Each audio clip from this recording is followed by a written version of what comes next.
Hey everybody, I am doing some more distributive property problems. We're doing this using the area model or the box method, the geometric model, whatever you would like to call it.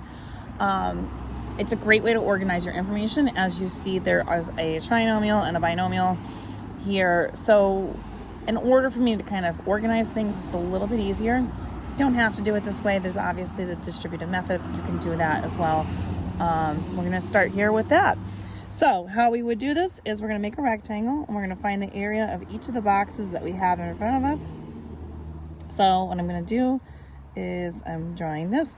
Now I am going to just go ahead and start with our trinomial. We're going to put this across the top and we're going to just make three boxes because of the three terms. Minus 4x goes on top of the second box, and then that plus 2 is going to go on top of the third box. I always put the sign that goes with the next term on top of it so that I know exactly, or what next to it, so that I know exactly where it belongs. Now our binomial, the x minus 3, I'm going to make right here. Apologies, this table is not the best that I'm writing on.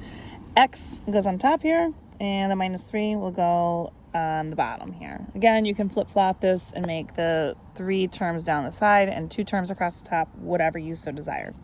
Now we're going to go ahead and multiply and get each area.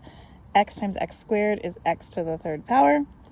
X times the negative 4x is going to give me negative 4x to the second power.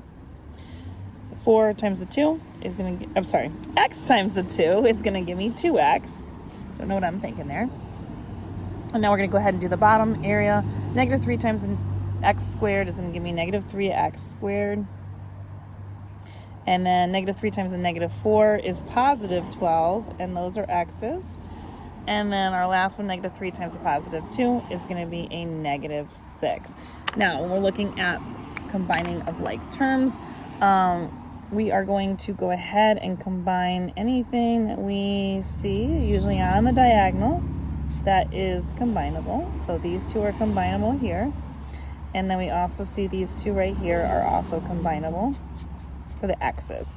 And then we're going to go ahead and just finalize those, simplify it so we can get it nice and cleaned up. So we do have an x to the third power as the only x to the third power right there. Then when we do this, negative 3x and the negative 4x squared combine to be negative 7x squared. And then we do 12x and 2x, that's 14x. And then that minus 6 at the end is all we can do. And if you'd like more questions like this, you can find them on my YouTube channel. You want algebra, check them out under the distributive property section.